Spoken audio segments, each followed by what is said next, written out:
Vamos permanecer nesse tema, vamos receber agora o advogado especialista em direito tributário, Bruno Romano. Prazer tê-lo conosco, Bruno. Como é que o mercado avalia aí essa aprovação, né? Nós sabemos que houve uma desidratação do projeto original, né? O governo falava em 70, não deve chegar a isso, é essa análise do mercado. Mas, de qualquer forma, o governo se esforçou aí no finalzinho da semana passada. Houve aquela reunião da equipe econômica, o ministro da Fazenda, Haddad, ao lado da Simone Tebet, do Planejamento, o presidente futuro do Banco Central, Gabriel Galípolo, o presidente jurando a ele que haverá toda a autonomia por parte aí no Banco Central. Como é que você avalia esses esforços do governo para, de fato, aí, dizer que vai cortar, de fato, gastos? Bruno, bom dia. Marcelo, bom dia e também um ótimo dia a todos os telespectadores e ouvintes da Jovem Pan. É um prazer estar aqui novamente com vocês. E com relação a esse tema, de fato, o governo demonstrou um certo interesse até para agradar o mercado, trazendo essa proposta para redução de custos, até para falar, olha, estamos desejando ter uma redução de que, pelos nossos cálculos, vai chegar a 70 bilhões. Contudo, devido à desidratação que teve do projeto no Congresso Nacional como um todo, é claro que a redução não vai ser aquela que é esperada, então acaba sendo muito mais tímida. Houve uma reação do mercado natural com relação a essa timidez de redução de gastos. Vale dizer que a proposta já não era tão vantajosa quanto o mercado desejava. O mercado já desejava uma proposta que fosse mais a fundo no tema e, infelizmente, a proposta já veio menor do que se desejava.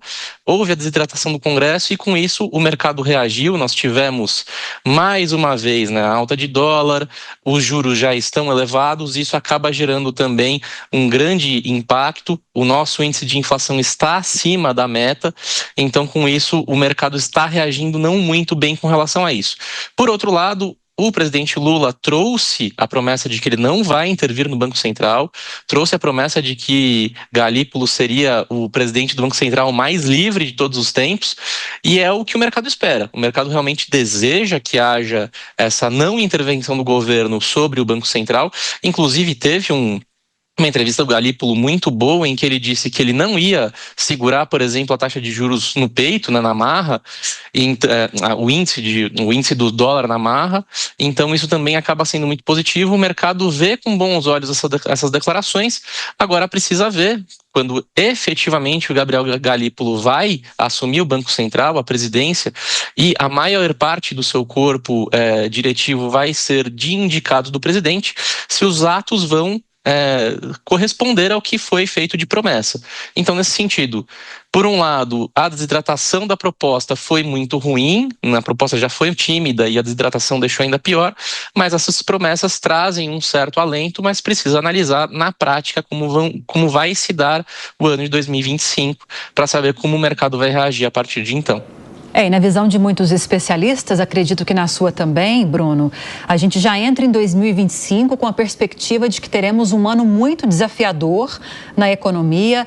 Dólar vai encerrando 2024 acima de R$ 6,00, ou seja, nas alturas. Taxa básica de juros em 12,25% ao ano. E já temos 2 novas altas contratadas para as primeiras reuniões do ano. Ou seja, até março, a expectativa, pelo menos segundo o Boletim Focus do Banco Central, é que cheguemos a 14,25% de juros básicos ao ano e podem aumentar. Os juros também, depois disso também. E a gente tem a perspectiva de continuar a votação da reforma tributária, segunda etapa, reforma sobre a renda, com uma discussão efetivamente da ampliação da faixa de isenção do imposto de renda para quem ganha até R$ 5.000 mensais. Quando o Haddad trouxe essa proposta junto com o pacote fiscal no final de novembro, o mercado já reagiu muito mal. Quando isso começar efetivamente a caminhar no Congresso Nacional, a gente vai viver tudo isso de novo, na sua opinião? Toda essa tensão do mercado? Lívia, muito bom dia. Bom dia. Sempre um prazer falar com você também. Com relação a esse ponto, nós de fato vamos ter ainda muito a desenvolver em termos de reforma tributária, como você muito bem colocou. 2025, como você bem disse, vai ser um ano desafiador. Por quê? Nós temos muitos pontos de reforma tributária ainda em andamento. Nós temos a regulamentação do comitê gestor, que vai ser o comitê responsável pelo IBS, que é a reforma tributária do consumo, que nós já tivemos a regulamentação nesse mês de dezembro, né, a aprovação da Câmara e do Senado, e depois a aprovação da Câmara de novo, e agora só falta a sanção presidencial. Mas a regulamentação do comitê que vai gerir o IBS, né, o Imposto sobre Bens e Serviços, ainda está em tramitação, então esse já é um ponto importante que precisa ser muito analisado. Outro ponto vai ser, de fato, a reforma da tributação da renda, e o mercado reagiu de uma maneira muito refratária ao tema por 2 pontos. Primeiro, ao receio de que, ao você estabelecer uma isenção para quem ganha até R$5.000, isso cause, entre aspas, um aumento de consumo desenfreado a ponto de bater o índice de inflação. Não acho que isso vá acontecer, até porque, querendo ou não, o ajuste em termos de remuneração ele não vai ser tão grande no mês a mês, né? Então talvez esse receio do mercado não seja tão propositivo assim, mas existe esse receio por um ponto. Mas o que mais preocupa o mercado é que o governo trouxe como eu tenho que trazer a isenção para quem ganha até R$5.000, o que eu particularmente acho positivo, até porque nossas faixas de imposto de renda estão há muitos anos defasadas. Ele traz como medida compensatória, entre aspas, o imposto sobre grandes fortunas. Não é exatamente um IGF, não é esse imposto, mas traz uma medida para tentar tributar as pessoas mais ricas com uma alíquota base. O problema é que nós já temos uma tributação muito elevada.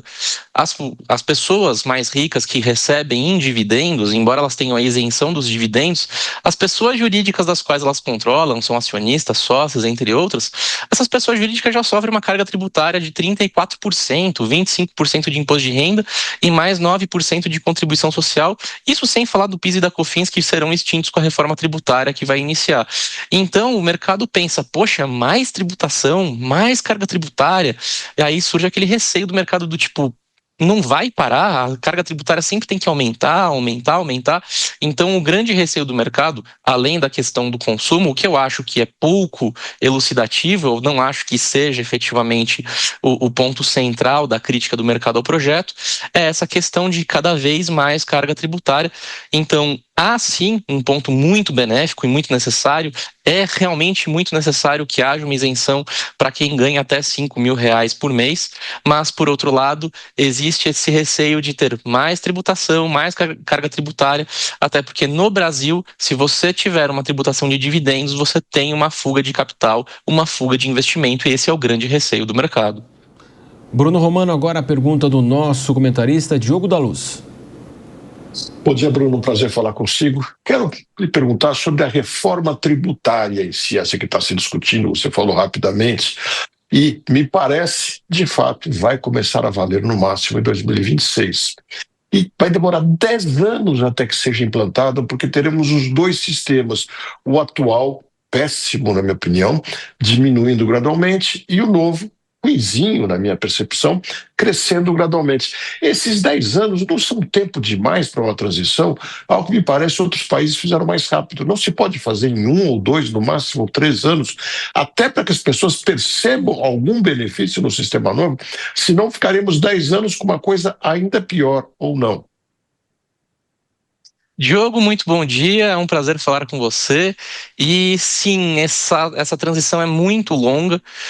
Vão ser 7 anos um tanto quanto áridos, porque é de 2026 até o final de 2032, então vão ser 7 anos aí de tramitação conjunta de 2 sistemas. A parte boa é que PIS e COFINS vai durar só 1 ano, só 2026. Depois, a partir de 2027, nós já temos a CBS. Então, nesse ponto, a gente não vai ter tantos problemas. A parte das contribuições, PIS e COFINS só duram 2026, já 2027 são extintos, e 2027 a gente já tem a cobrança plena da CBS. Então, pelo menos para esse tributo, vai ser bastante rápido. O problema, de fato, é a troca do ICMS e do ISS pelo IBS. De fato, essa troca vai acabar sendo muito demorada, são esses 7 anos. como você bem disse, um sistema é péssimo, o outro não é tão melhor assim. Claro que vão ter algumas simplificações, mas ainda assim tem muitos pontos que poderiam ser melhorados. E com isso a gente vai ter a convivência, né, em conjunto de dois sistemas. Eu acho que durante esses 7 anos nós não vamos ter a menor simplificação. Nós vamos ter mais e mais burocracia com 2 sistemas tributários caminhando em conjunto. Então, contadores e advogados vão ser ainda mais necessários nesse período, justamente por conta de que você vai, além de você ter os 2 sistemas, você ainda vai ter que apurar. Então, agora eu tenho que reduzir a alíquota de um lado, aumentar o do outro. De fato, eu acho que o sistema de transição poderia ser muito mais célere. Eu acho que de 3 a, no máximo 5 anos seria muito melhor. A questão é que a transição acabou sendo colocada para 7 anos, justamente por conta do medo da perda de arrecadação de estados e municípios. Estados e municípios têm muito receio de perder muita arrecadação, então deixaram um sistema de transição bastante longo para os estados e municípios conseguirem se adaptar. O problema é que estados e municípios se adaptam e os contribuintes ficam nesse caos ainda mais caótico, né, em termos de sistema tributário. Então temos esse ponto. Eu acho que seria melhor, sim, concordo com você, de que a transição fosse mais célere. Tributarista Bruno Romano conversou conosco aqui no Jornal da Manhã. Valeu, Bruno, até a próxima. Marcelo, Olívia, Diogo, eu que agradeço, é sempre um prazer estar aqui. Tenham um ótimo fim de semana, boas festas a vocês e a todos os telespectadores da Jovem Pan. Para você também.